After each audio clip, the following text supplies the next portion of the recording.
Ladies and gentlemen, brothers and sisters, welcome to your program, The Point. This is, as usual, your brother Joel Marseille.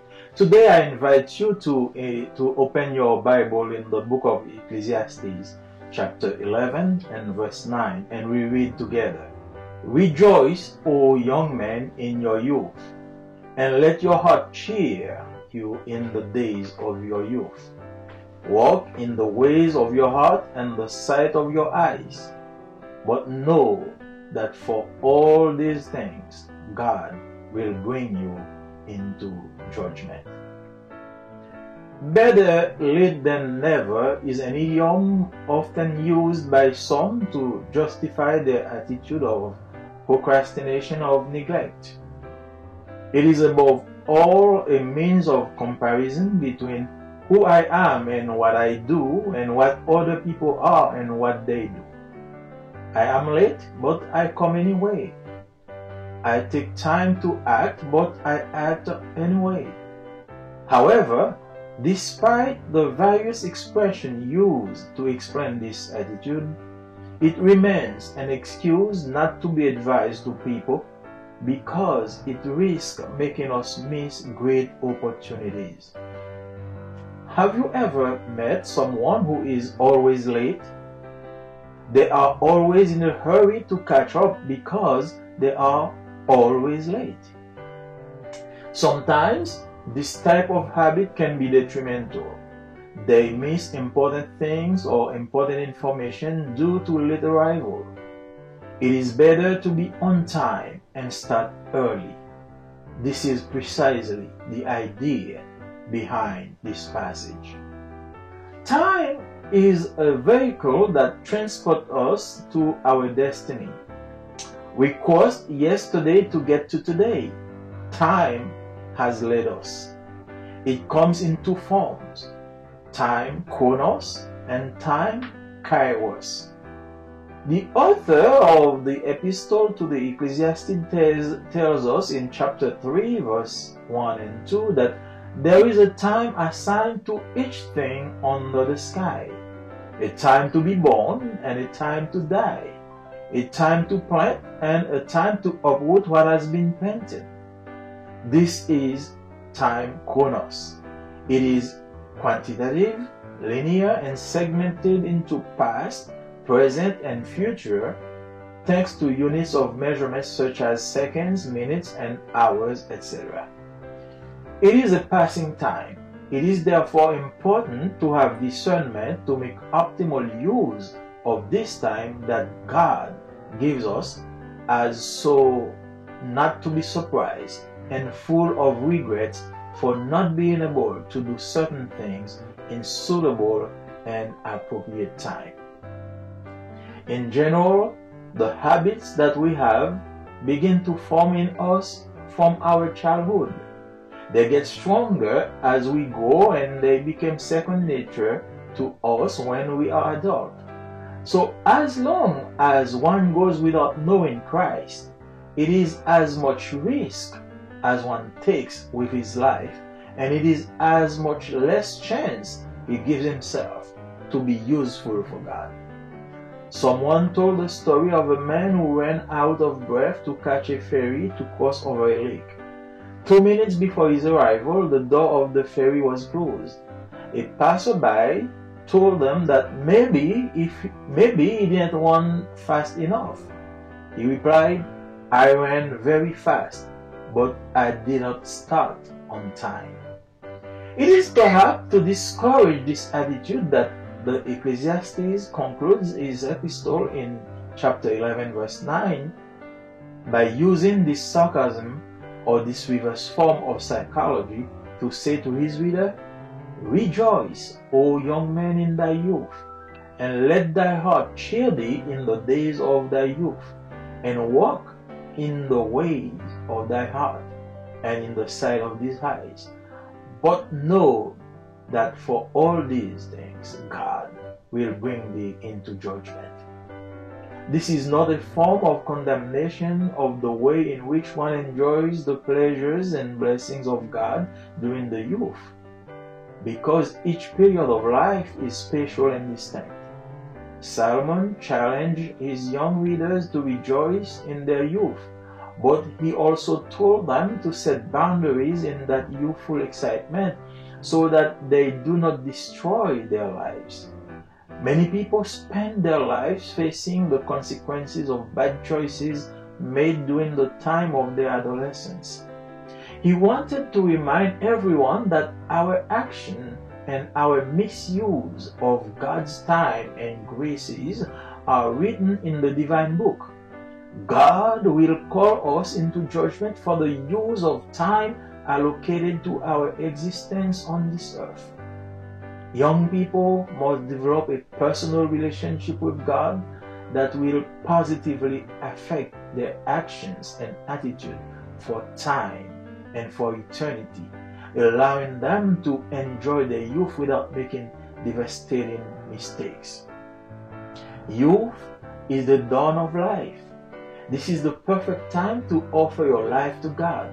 The Bible teaches us the importance of knowing God in our youth. It establishes models in our life that will help us through the difficult moments of life and will give us the opportunity to be the most productive for His kingdom. The author recognized how important it was to know the Lord as a young man. He wrote here at the end of his life. It's probably Solomon who wrote this. He has had many experiences in the end, but in the end, he wrote this idiom, vanity of vanities, all is vanity. The epistle is concluded with this declaration: God will bring every act to judgment, everything which is hidden, whether it is good or evil.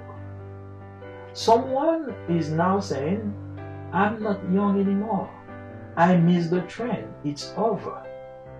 There is another aspect of time that we have not explored. This is the time kairos, the kairos aspect of time. Unlike time chronos, time kairos is metaphysical time. It cannot be measured. It is qualitative, immaterial, and it is felt. It is a period, a fixed time when God acts in a specific way in the life of a man. Have you ever heard the expression carpe diem? God does everything by time and over time. Not understanding it can be detrimental to us. So, we must accept His invitation at the same time He calls us. Since He is the Lord of time and life, He intervenes in your life at the time designated in His sovereignty. He may want to use you for a specific job in His kingdom. You can be in the summer of your life. That doesn't prevent God from giving you the opportunities to maximize, capitalize, and prepare for winter. This is why Paul writes in Ephesians chapter 5 verse 16, redeem the time, for the days are bad. As much as I live, I see that the days are getting worse and worse. This is why Paul wrote in 2 Timothy chapter 3 verses 1 to 9, know that in the last days there will be difficult times, for men will be selfish, friends of money, boastful, happy, blasphemous, rebellious to their parents, ungrateful, irreligious, insensitive, disloyal, slanderous, intemperate, cruel, enemies of good people, traitors, carried away, swollen with pride, loving pleasure more than God, having the appearance of piety, but denying what makes it strong. And it continues to say, stay away from these men. There are some who enter the houses and who captivate women of a weak and narrow-minded, charged with sins, agitated by passions of all kinds, learning always and never can come to the knowledge of the truth. At the time of this writing, it seems that his camera was focused directly on this period of history in which we live. Just turn on our TV receiver to see this whole range of sins unfolding right before our eyes. So this is a time that we are at the end of time. This is really a great sign, a sign of the end of time. Carpe diem, redeem the time before it is too late. Dear friends, whether you are young or old, this message is for you.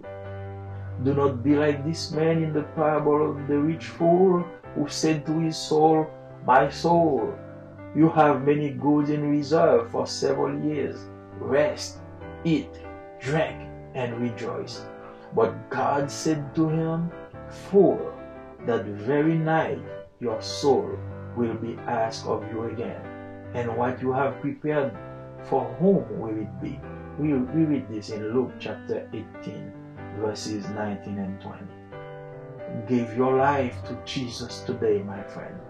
Don't put it off until tomorrow, because tomorrow is not yours. I will invite you wherever you are now to bow your head and give your life to God while we're going together to pray and confess our sin to Him. Father God, in the name of Jesus, we come to you and we recognize that we're living in the last days.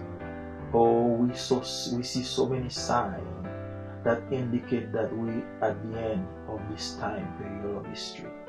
We want to seize that day. We want to take action. We want to give you our lives.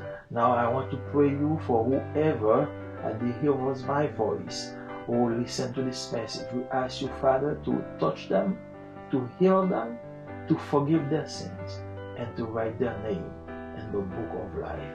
We ask all this in the name of Jesus. Amen. Thank you for watching. Please like, share, and subscribe. Chers amis dans le Seigneur, que la paix et la grâce de Dieu soient avec vous. Et c'est encore votre ami Joël Marseille. Et nous allons continuer notre programme, notre parcours dans la Bible en étudiant, en ouvrant vos Bibles dans Ecclésiaste chapitre 12 et nous allons lire le verset 1er. Jeune homme, réjouis-toi dans ta jeunesse. Livre ton cœur à la joie pendant les jours de ta jeunesse. Marche dans les voies de ton cœur et selon les regards de tes yeux. Mais sache que pour tout cela, Dieu t'appellera en jugement. Mieux vaut tard que jamais est un idiome utilisé souvent par certains pour justifier leur attitude de procrastination ou de négligence. C'est surtout un moyen de comparaison entre ce que je suis et ce que je fais, et ce que sont les autres et ce qu'ils font. J'arrive en retard, mais je viens quand même. Je prends du temps pour agir, mais j'agis quand même. Cependant, malgré les diverses expressions utilisées pour expliquer cette attitude, elle demeure une excuse à ne pas conseiller aux gens, car elle risque de nous faire rater de grandes occasions et de grandes opportunités.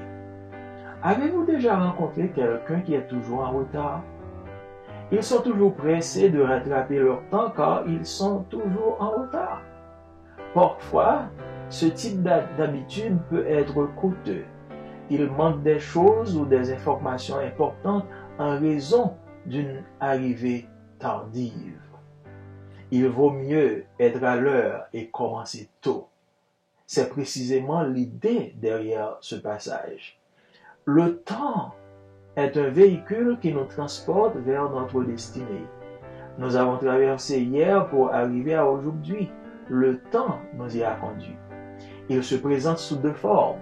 Il y a le temps chronos et le temps kairos. L'auteur de l'épître aux Ecclésiastes nous dit au chapitre 3, les versets 1 et 2, qu'il y a un temps assigné à chaque chose sous les cieux. Un temps pour naître, un temps pour mourir, un temps pour planter et un temps pour arracher ce qui a été planté. Il s'agit ici du temps chronos. Il est quantitatif, linéaire et segmenté en passé, présent et futur grâce aux unités de mesure telles que la seconde, la minute, l'heure, etc. C'est un temps qui passe.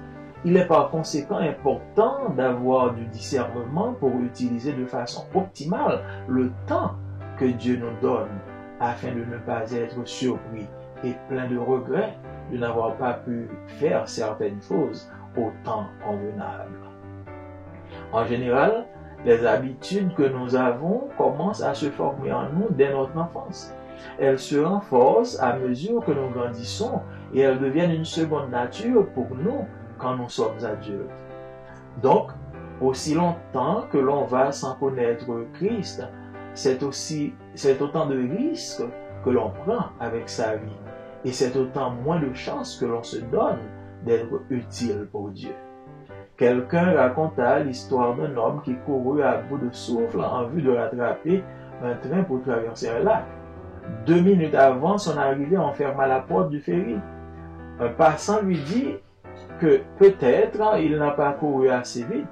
Il répondit, « J'ai couru très vite, mais je n'ai pas commencé à temps. » C'est peut-être pour décourager cette attitude que l'Ecclésiaste conclut son épître au chapitre 12, verset 1er, en utilisant ce sarcasme ou cette forme renversée de psychologie pour dire à ses lecteurs, « Jeune homme, réjouis-toi dans ta jeunesse.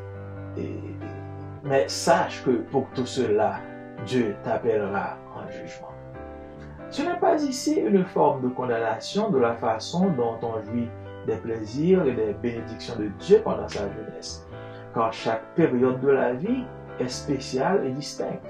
Salomon a demandé à ses lecteurs de se réjouir pendant le temps de leur jeunesse, mais il leur a également conseillé de fixer des limites à cette réjouissance juvénile afin qu'ils ne détruisent pas leur vie. De nombreuses personnes passent leur vie à subir les conséquences de mauvais choix faits pendant leur adolescence. Il voulut rappeler à tous que nos actions et notre mauvais usage du temps et des grâces de Dieu sont écrits dans le livre divin. Dieu nous appellera en jugement pour l'usage du temps assigné à notre existence sur cette terre.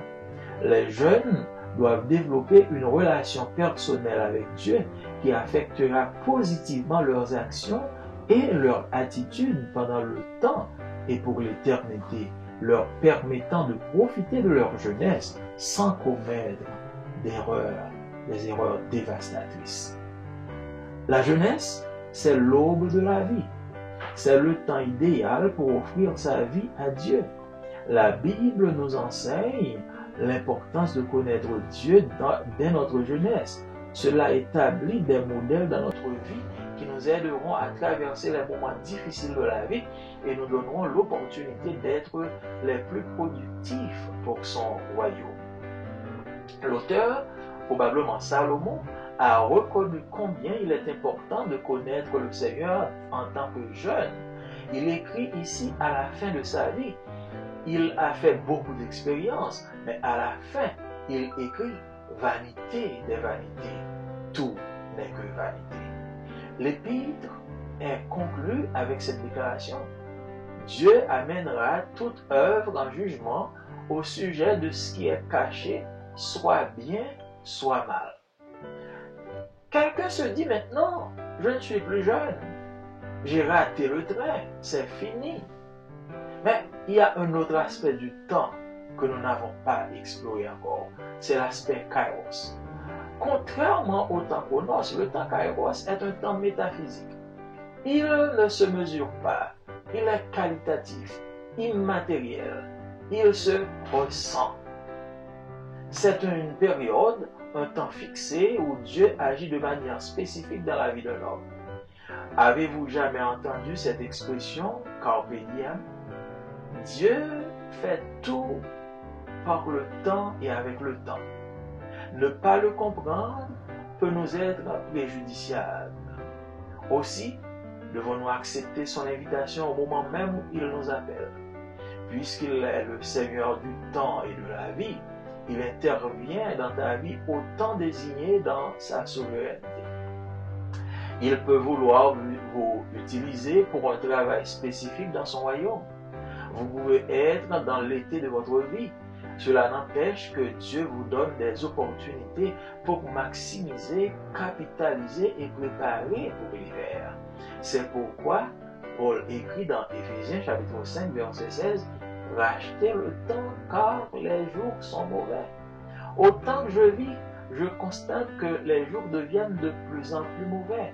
C'est pourquoi Paul écrit dans 2 Timothée chapitre 3, les versets 1 à 9, « Sache que dans les derniers jours, il y aura des temps difficiles car les hommes seront égoïstes, amis de l'argent, fanfarons, hautains, blasphémateurs, rebelles à leurs parents, ingrats, irréligieux, insensibles, déloyaux, calomniateurs, intempérants, cruels, ennemis des gens de bien, traîtres, emportés d'orgueil, emportés enflés d'orgueil, aimant le plaisir plus que le bien, ayant l'apparence de la piété, mais reniant ce qui en fait la force. » Il va plus loin pour dire « Éloigne-toi de ces hommes. » Il en est parmi eux qui s'introduisent dans les maisons et qui captivent des femmes d'un esprit faible et borné, chargées de péché, agitées par des passions de toute espèce, apprenant toujours et ne pouvant jamais arriver à la connaissance de la vérité. Au moment où Paul écrivait ces lignes, il semble que sa caméra était braquée directement sur cette période de l'histoire dans laquelle nous vivons. Il suffit de tourner votre récepteur de télévision pour voir toute cette gamme de péchés se dérouler là sous nos yeux. C'est donc un signe que nous sommes au temps de la fin. Carpe diem, rachetez le temps avant qu'il soit trop tard. Chers amis, que vous soyez jeunes ou vieux, ce message est pour vous. Ne soyez pas comme cet homme dans la parabole du riche insensé qui disait à son âme, « Mon âme, tu as beaucoup de biens en réserve pour plusieurs années. Repose-toi, mange, bois et réjouis-toi. » Mais Dieu lui dit, « Insensé, cette nuit même, ton âme te sera redemandée. Et ce que tu as préparé, pour qui cela sera-t-il » Nous lisons ceci dans Luc chapitre 18, les versets 19 et 20. Donne ta vie à Jésus-Christ aujourd'hui. Ne le reporte pas à demain, car demain sera peut-être trop tard. Là où vous êtes, je vous invite à vous incliner. Nous allons ensemble prier et demander à Dieu d'ouvrir nos yeux afin que nous puissions réaliser que le temps est maintenant et maintenant même. Dieu de toute éternité, de toute grâce, au nom de Jésus, nous nous approchons de ton trône pour te dire merci pour tes grâces et tes privilèges. Merci Seigneur Dieu de nous avoir révélé à travers ta parole que nous devons saisir le temps, nous devons racheter le temps car les jours sont mauvais. Et comme tu as dit dans ta parole, oh, réjouis-toi dans ta jeunesse, ô jeune homme, mais sache que pour tout cela, Dieu t'appellera en rendez-vous. Aujourd'hui, en ce moment même, à l'écoute de ma voix, quelqu'un veut te donner sa vie, quelqu'un veut confesser ses péchés. Nous te demandons, ô Père, de le pardonner, de le recevoir dans ton royaume, de le bénir et d'inscrire son nom dans le livre de la vie. Nous te demandons toutes ces faveurs et ces grâces au nom de Jésus qui vit et qui règne au siècle des siècles. Amen. Amis, moi dans le Seigneur, que la paix et la grâce de Dieu capable avec chacun de nous, ses frères, nos amis, nous, Joël Marseille, qui dit nous encore bienvenue sur le programme Le Point. Nous avons invité ou ouvrir Bible avec nous dans le livre Ecclésias chapitre 12, verset 1er, côté nous avons lu ensemble. Jeunes garçons, profitez jeunesse. Fait que nous comptons pendant tout le temps nos jeunes garçons. Fait tout ça nous avons fait. Tout ça nous avons fait. Mais pas oublier, bon Dieu qui a commandé nos comptes pour tout ça nous fait. Bon proverbe français qui dit mieux vaut tard que jamais. Son proverbe que en pile monde utilisé pour justifier l'attitude que a mis des bagages là, attitude que a voué bagages à demain ou bien attitude de négligence. C'est surtout un moyen de comparaison que on a employé entre ça que mieux et ça que fait et ça que l'autre et ça l'autre fait. Moi je viens en retard, mais hey, moi je viens quand même. Moi, je prends le temps pour m'agir, mais hey, quand même, moi, agis. Cependant, malgré diverses expressions que l'on utilisait pour expliquer l'attitude ça, attitude ça a été une excuse que nous pas conseillé le monde pour prendre parce que les risques pour le faire nous rater de grandes occasions dans la vie. Est-ce que vous avez rencontré un monde qui est toujours en retard? On a toujours pressé pour le rattraper tant parce qu'il est toujours en retard. Parfois, type d'attitude ça est capable de coûter très cher.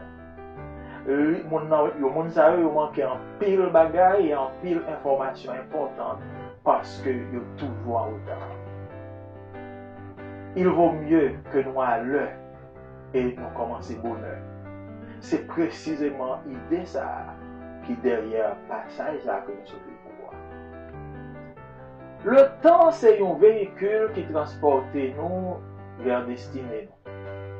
Nous traversons de hier pour nous arriver à aujourd'hui. C'est le temps qui permet de nous faire ça. Temps présenté sous deux formes.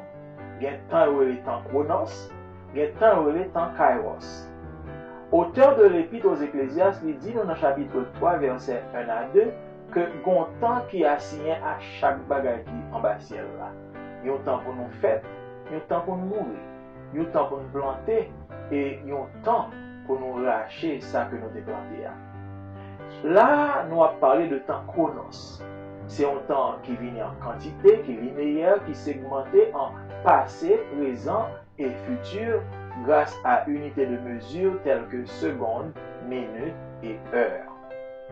C'est un temps qui a passé et par conséquent important pour nous gagner un discernement, pour nous capables d'utiliser le temps ça de façon optimale, selon le genre que bon Dieu permette nous, afin que nous ne pas surprendre et que pour nous pas gagner en pile regret après que nous finissons sans que nous pas obtenu pour nous faire des choses qui sont convenables dans la vie. En général, l'habitude que nous gagnons, nous commencé à former dans nous-mêmes depuis le petit monde. Et à mesure que nous avons grandi, nous venons une seconde nature dans nous-mêmes. Lorsque nous venons adultes, les choses viennent former une partie de nous-mêmes. Donc, aussi longtemps que nous avons grandi sans Christ, aussi longtemps que nous vivons sans Christ, c'est autant de risques que nous prenons avec lui. Et c'est autant de chances que nous baillons pour ne pas utile à bon Dieu.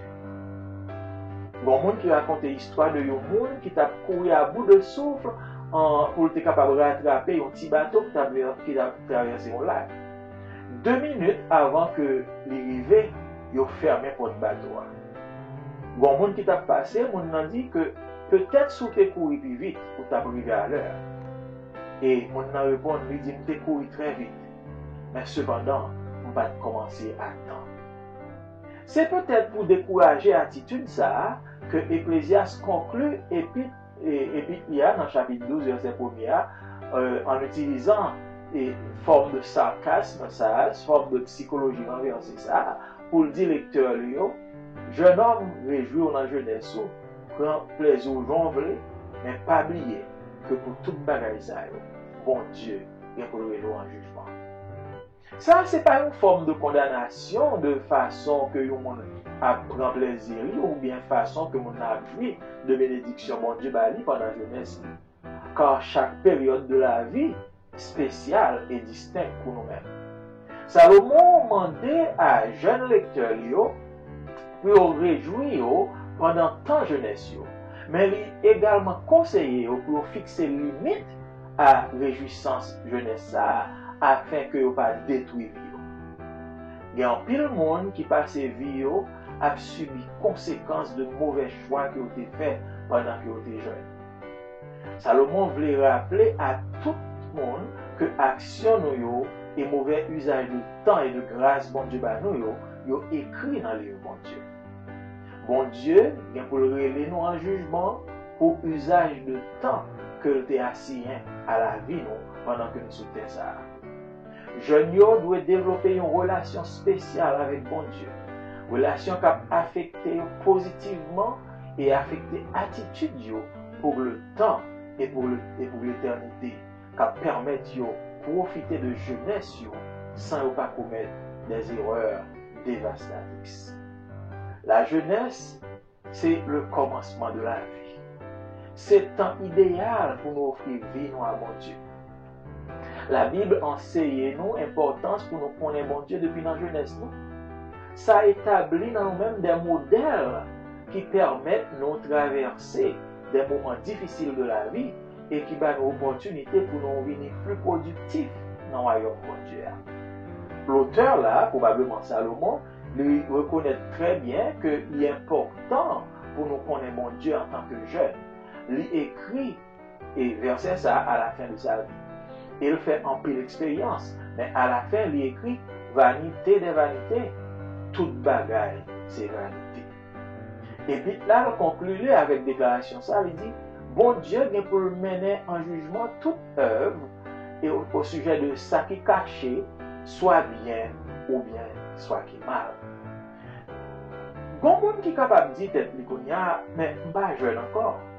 Moi j'ai raté temps, après t'en raté train, c'est fini. Mais il y a un autre aspect du temps que nous n'avons pas exploré avec nous. C'est l'aspect que les kairos. Contrairement au temps chronos, temps kairos c'est son temps métaphysique, son temps paroi. Ou pas qu'à mesurer. Son temps qui vient en qualité, son temps qui est immatériel, son temps où juste sentir. C'est une période, c'est un temps fixé, côté bon Dieu a agi de manière spécifique dans la vie de l'homme. Est-ce que j'entends des expressions, ça, son expression latine, que l'on emploie souvent, carpe diem. Bon Dieu fait toute bagaille par le temps et avec le temps. Si vous ne pas comprendre ça, là, très préjudiciable pour vous. Donc, nous avons besoin d'accepter l'invitation au moment même que le réveil. Et puisque c'est Seigneur temps et Seigneur la vie, il a intervenu dans la vie au temps désigné par souveraineté. Il voulait utiliser pour un travail spécifique dans le royaume. Ou capable de trouver dans l'été de votre vie. Mais ça n'a pas empêché que bon Dieu ait des opportunités pour maximiser, pour capitaliser et pour préparer l'hiver de votre vie. C'est peut-être ça Paul écrit dans Éphésiens chapitre 5 verset 16, rachetez le temps car jour est très mauvais. Autant que ma vie, moi constaté que jour a venu de plus en plus mauvais. C'est peut-être ça Paul écrit dans 2 Timothée chapitre 3 verset 1 à 9, il dit songez que dans le dernier temps, il y a un temps difficile car les hommes deviennent égoïstes, il y a vraiment l'argent, il y a violent, il y a hautain, il y a blasphémateur, il y a rebelle à parents, il y a ingrat, il y a irréligieux, il y a insensible, déloyal, il y a calomniateur, intempérant, il y a cruel, il y a raï monde de bien, il y a trait, il y a emporté et enflé d'orgueil, il y a vraiment plus plaisir que mon Dieu. Il y a une apparence piété, mais au fond, il n'y a pas rien que rien. Il y a gagné apparence piété, mais il n'y a pas gagné ça qui fait force piété. Et là, le plus loin pour dire, restez loin de mon Isaïe. Parce que il y a un pile là dedans qui est entré dans le Caïmoun, il a captivé les femmes qui ont un esprit borné, rempli de péché, agité même avec le par des passions de toute espèce. Il y a attendu toujours, mais il n'y a pas jamais arrivé à la connaissance de la vérité. Les amis, au moment que Paul t'a écrit l'insayo, il semblait que tu fixé la caméra directement dans la période ça que nous vivons. Il suffit pour nous ouvrir la télévision, pour nous voir toute gamme de péchés qui a déroulé là, en bas des yeux. C'est donc un signe que nous vivons le temps de la fin. Carpe diem, racheter le temps avant que le temps t'arrive. Amis, qu'au jeune ou vieux, message ça c'est pour vous. Et quand on nomme ça, qui est dans la parabole et riche insensé, qui dit à Nami, oh non, moi, on a un pile bien en réserve pour plusieurs années. Reposer, manger, prendre plaisir. Mais bon Dieu dit insensé. Assoir même, moi, j'ai pour demander non. Et ça, bien ça, vous préparer. Pour qui est-ce qu'il a été? Bien aimé, pas la vie à Jésus aujourd'hui. Et go porter à demain. Parce que demain, capable réellement trop tard pour moi. Moi, sûr et certain que pendant attendre maintenant, ou bien on te chita en machine, ou bien on travail, ou bien on la caille, quel que soit ce à faire, moi conseille. Et ça va venir au hasard. Mais c'est une invitation que mon Dieu fait. Arrache tes temps parce que ou pas connaître ça qui est demain. En nous couper tête nous côté nous en approchant ensemble le temps là. Seigneur Dieu 3 fois saint, nous disons merci. Merci pour parole, merci pour l'évangile. Merci parce que vous rappelez nous que nous devons prendre plaisir, nous devons réjouir pendant que nous mettons. Mais nous devons prendre plaisir de façon très simple. Parce que pour tout ça nous fait qui pas bon, bon Dieu vient pour le rappeler en jugement. Je dis, nous connaissons quelques monde qui tend des messages ça. Et quelqu'un qui est prêt à faire volte de face, à retourner pour la vie et à confesser le péché. On a pas de temps pour papa. Écris-nous, acceptez-nous, pardonnez-nous et faites-le au même petit. Moi, tout ça, c'est là. À que nous voulons dire, et nous prions dans Jésus, il est qui vit et qui règne au ciel des cieux. Amen. Nous disons merci parce que vous tendez nous. Nous disons merci parce que vous regardez. Continuez à souscrire, continuez à aimer et surtout partager afin que le programme ça capable aller plus loin. Thank you for watching. Please like, share and subscribe. May God bless you.